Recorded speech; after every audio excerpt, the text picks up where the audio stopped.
बिस्मिल्लाहिर्रहमानिर्रहीम।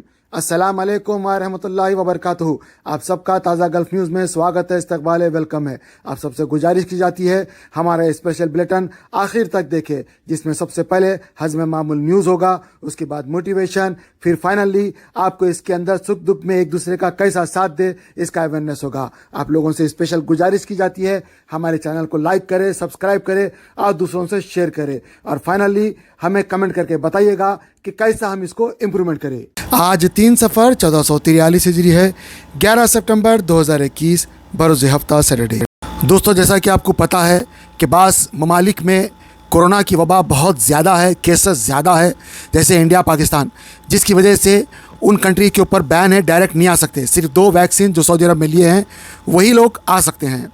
अब यहाँ के जो किंग है सऊदी अरब के, माशाल्लाह किंग सलमान साहब ने ऐलान किया है कि जो भी लोग इस वक्त सऊदी अरब में नहीं आ सके और सऊदी अरब के बाहर है, ख़ासतौर से इंडिया पाकिस्तान, क्योंकि ये 2 कंट्री बैन कंट्रीज़ में आते हैं, तो ये कंट्री में रहने वाले जितने भी लोग हैं, चाहे वो किसी धर्म से ताल्लुक़ रखते हो, अगर वो इन बैन कंट्रीज़ में आते हैं जिस तरह इंडिया पाकिस्तान में है, तो उन सब का वीज़ा, इक़ामा, रिन्यूअल, एग्ज़िट एंट्री, तमाम कुछ जो मुल्क के बाहर है, उन सब लोगों का नवंबर की 30 तारीख तक रिन्यू हो गया है। अल्हम्दुलिल्लाह किंग सलमान साहब ने ऐलान कर दिया है, और ख़ुदकार निज़ाम के तहत ऑटोमेटिक रिन्यू हो जाता है without any fees, any charges. कोई फ़ीस नहीं होगी, कोई चार्जेस नहीं होगी।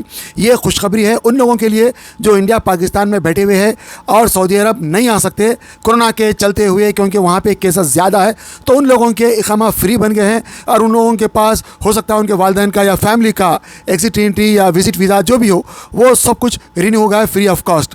पहले ही जो है माशाल्लाह ये इस महीने का जो है अक्टूबर का हो गया था, अब नवंबर की 30 तारीख तक का कर दिया गया है। ये एक बेहतरीन खबर है, हर कोई इस खबर का इंतज़ार कर रहा था, क्योंकि आप जानते हैं कि भाई इंडिया पाकिस्तान में जो लोग गए हुए तकरीबन 2-2.5 साल हो चुका है, और कोरोना के चलते वो नहीं आ सकते। प्लेनों का टिकट भी बढ़ चुका है, और प्लेनों का बाज़ लोग बता रहे हैं कि 6 लाख रुपये तक का टिकट है, और जब वो किसी और थर्ड कंट्री में जाते हैं तो वहाँ के अखराजात अलग होते हैं, और इस तरह से वो लोगों को वहाँ पर PCR भी लेना पड़ता है, और इस बीच अगर वहाँ पर कोरोना होता है तो उसके चार्जेस अलग होते हैं। ये तमाम झमेला झेलना पड़ता है, तो अब उन लोगों को आने की ज़रूरत नहीं है, खर्चा करने की ज़रूरत नहीं है, ये झमेला झेलने की ज़रूरत नहीं है। अल्लाह की तरफ से उनको एक इनाम मिल चुका है। ये नवंबर की 30 तारीख तक अल्हम्दुलिल्लाह उनके लिए आसानी हो गई है। तो लिहाजा आप लोग इधर आने का कोशिश मत करें, अपने मुल्क में रहे, अच्छा रहे, खुश रहे और दुआ करते रहे। और अभी यहाँ पे जो लोग सऊदी अरब में हैं उनका अल्हम्दुलिल्लाह जैसा पहले था वैसा रिन्यू होता है, और आप लोगों से गुजारिश की जाती है एक दूसरे के लिए दुआ करें ताकि कोरोना जल्द से जल्द ख़त्म हो जाए। जैसा कि मैंने आपको बीच बीच में और पहले भी बार बार बताते रहता हूँ कि भाई जो लोग 2 डोज सऊदी अरब से लिए वो तो डायरेक्ट आ सकते हैं, लेकिन इसके अलावा जो भी लोग हैं वो सिर्फ सऊदी अरब की अप्रूव वैक्सीन लेके किसी थर्ड कंट्री में 2 हफ्ते गुजार के आ सकते हैं। दोस्तों, आप सबसे गुजारिश की जाती है कि भाई आप चाहे माँ बाप हो या बच्चों के माँ बाप हो या सरपरस्त हो, जो भी हो, आपका काम है कि आपके बच्चे आपकी निगाह में रहे। अगर वो बच्चे ऐसे दूर है तो भी आपकी निगाह में रहे, क्योंकि आज के हालात सही नहीं है। आजकल आप किसी पे भी भरोसा नहीं कर सकते, कौन अपना कौन थुपना, कौन किधर से क्या है। एक छोटी सी बच्ची, 6 साल की बच्ची, और उसका पड़ोसी जिसके बारे में कहा जा रहा है कि भाई रोड के ऊपर कचरा चुनता था, लोग उसके ऊपर इतराज़ करते थे कि भाई ये बिल्डिंग के अंदर जो है गुड़म्बा गांजा बेचा करता था, फिर भी कुछ लोग जो उसकी तायद करते कि भाई आदमी मेहनती है, मेहनत करके खा रहा है। जब एक आदमी गलत काम कर रहा है, गलत धंधा कर रहा है, तो गलत काम भी करता है, लेकिन अब उस आदमी ने अपने पड़ोस में रहने वाली एक 6 साल की मासूम बच्ची के साथ गलत काम करता है। यह गलत अपराध जो हुआ है, इसके पीछे उन लोगों का भी शायद हाथ होगा जो उसकी तायद करके उसको वहाँ पे रखा है। मेरी आप लोगों से गुजारिश है, चाहे आप माँ बाप हो, चाहे आप जो है सरपरस्त हो, आपका काम है कि आपकी औलाद हो या आपके जो भी जान पहचानत हो, आप उनके ऊपर निगाह रखें, अपनी निगाह उनके ऊपर रखें। अगरचे आप उनको नहीं दे सक रहे, किसी और को कह के उनके ऊपर निगाह रखाए, निगाह ज़रूर रखें, क्योंकि आपकी निगाह रखना बहुत ज़रूरी है। आज के हालात सही नहीं है। आपको मैं बता दूं, जो हालात है लोग भी उसके ऊपर देख के गम खाते हैं। बाद में पता चलता है कि भाई ऐसा हो गया, वैसा हो गया, ये कांड हो गया, वो कांड हो गया। अरे भाई, जब कांड होने से पहले आप किधर थे? एज ए सरपरस्त, एज ए माँ बाप आप कहाँ थे? कैसा घर का दरवाज़ा खुला होता है? मेरी आप लोगों से गुजारिश है, मेरी बात को गंभीरता से ले। एक बाप बन के बता रहा हूँ, एक बड़ा भाई बन के बता रहा हूँ, आप मेरी बात को गंभीरता से सुन के अपने अंदर दिल पे ले, और जब दिल के ऊपर बात उतरेगी तभी आपके अमल में आएगा। और मैं दुआ करता हूँ अल्लाह ताला हर बच्ची की हिफाजत करे, क्योंकि अल्लाह ताला जब किसी को बेटा देता है तो बोलता जा अपने बाप की मदद कर, और बेटी देता है तो बोलता है कि जा मैं तेरे बाप की मदद करूँगा। बेटी ऐसी कीमती होती है, अल्लाह की रहमत होती है, उसके साथ जुल्म करना चाहे वो किसी भी कौम में हो, जुल्म होता है। मेरी आप लोगों से गुजारिश है, अपनी बेटियों को अपनी निगाह में रखें ताकि आप उनकी हिफाजत कर सके। आइए आगे के वाक़या तफसीली लोगों की ज़ुबानी सुनते हैं। बच्चे नहीं दिख रही तो मैं मेरे घर का नहीं आया, उन लोग को सब लगे कुछ पानी का प्रॉब्लम, करंट का प्रॉब्लम अच्छा बुरा होता, मेरे घर का नहीं आया था। रोड नंबर 7 में मेरा घर है, यहाँ रोड नंबर 5 में हुआ। तो पूरे लोग कहते, तो मैं बोली पहले मस्जिद में जाके अनाज दियो। मस्जिद में कोई बच्चे डूब गए, कोई बच्चे स्कूल से नहीं आए, कोई बच्चे को देर हुआ, तो हम इमीडिएटली जाके मस्जिद में अनाज देते। अनाज दिया बाद में पूरे मीडिया में भी जाते, व्हाट्सअप में, फेसबुक में पूरा भी जाते।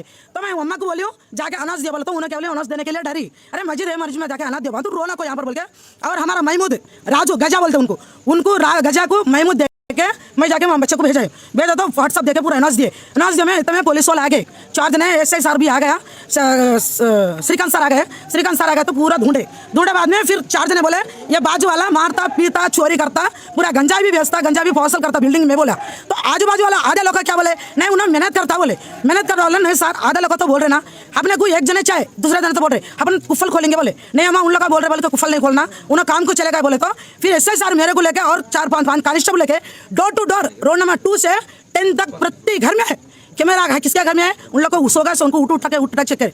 एक बात नहीं तुम कंप्लेंट दियो, बाद में हम कंप्लेंट दियो, कंप्लेंट नहीं है फिर डोर टू डोर कहीं को फिर डोर टू डोर नहीं फिरना चाहिए ना।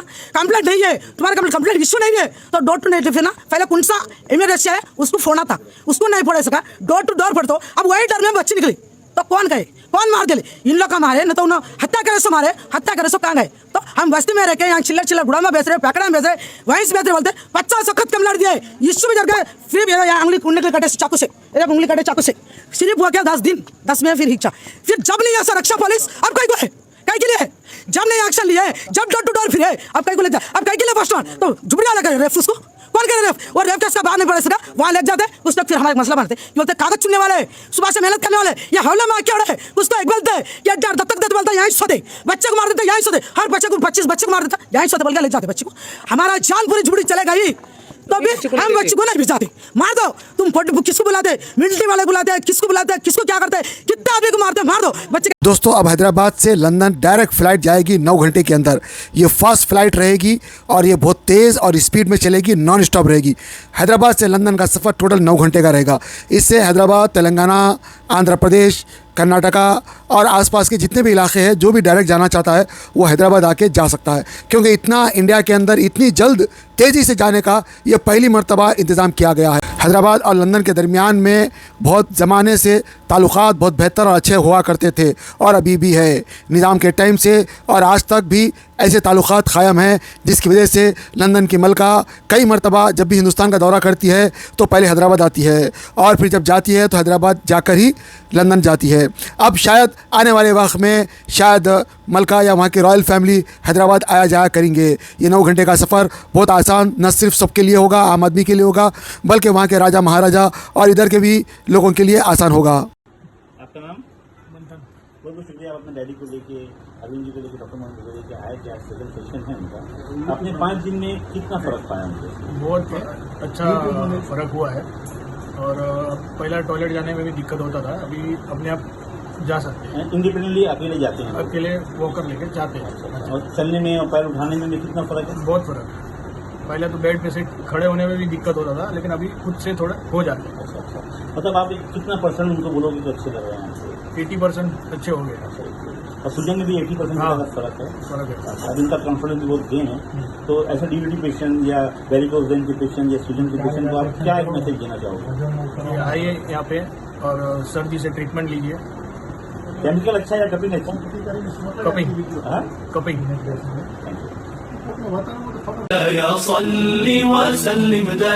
Online Quran Learning Academy. Amid the closure of all schools, madrasas and Arabic tuitions due to COVID-19 pandemic across the country, here is a great opportunity for all the children, students, men, women, IT professionals, lawyers, engineers to learn and understand the Quran and keen concepts of Islam. Organized by Hafiz Khari, Mohammad Raza Fazil, Jami Nizamiya. Courses offered: Hifz Quran, Tajweed, Nurani Qaida, Urdu language, daily prayers and hadith, basic beliefs and issues, funeral prayer and weekly spiritual gatherings. Hurry up! Limited seats available on the basis of first come first serve. For contact details, queries and registration, contact here. For registration, fill out the Google forms or visit our website. Do not miss this chance, as it can revolutionize your children's Islamic knowledge and discipline too.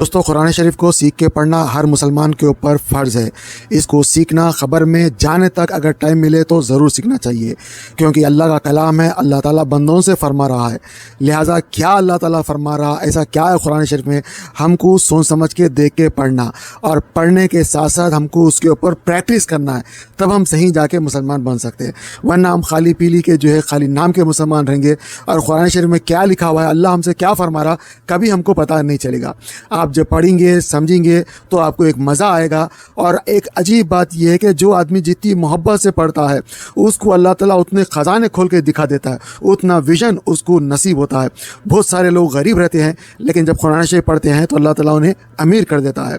बहुत सारे लोग परेशान होते हैं, कुरान शरीफ जब पढ़ते हैं तो अल्लाह उनकी परेशानियाँ दूर कर देता है। बहुत सारे लोगों का अजाब कुरान शरीफ पढ़ने की वजह से ख़त्म होता है। आप लोगों से गुजारिश की जाती है, यहाँ पे जो दिखाए गए नंबर्स के ऊपर इनको कॉन्टैक्ट करें, चाहे आप इंडिया में हो या पाकिस्तान में हो या सऊदी में हो या यूके में हो या यूएसए में हो या गल्फ़ में कहीं भी हो, किसी दुनिया के किसी भी खित्ते में हो। आप लोगों से गुजारिश की जाती है कि आप लोग भी अगर पढ़ाना चाह रहे हैं तो मुझे नंबर दे, मैं अपने चैनल के ऊपर फ्री ऑफ कॉस्ट प्रचार करता हूँ। दूसरी बात, अगर कोई पढ़ना चाहता है तो याद रखिए, अगर आप इंडिया के हैं तो इंडिया का नंबर है, पाकिस्तान के है तो पाकिस्तान का नंबर है, यूके के है तो यूके का नंबर है, गल्फ़ के है तो गल्फ़ का नंबर है।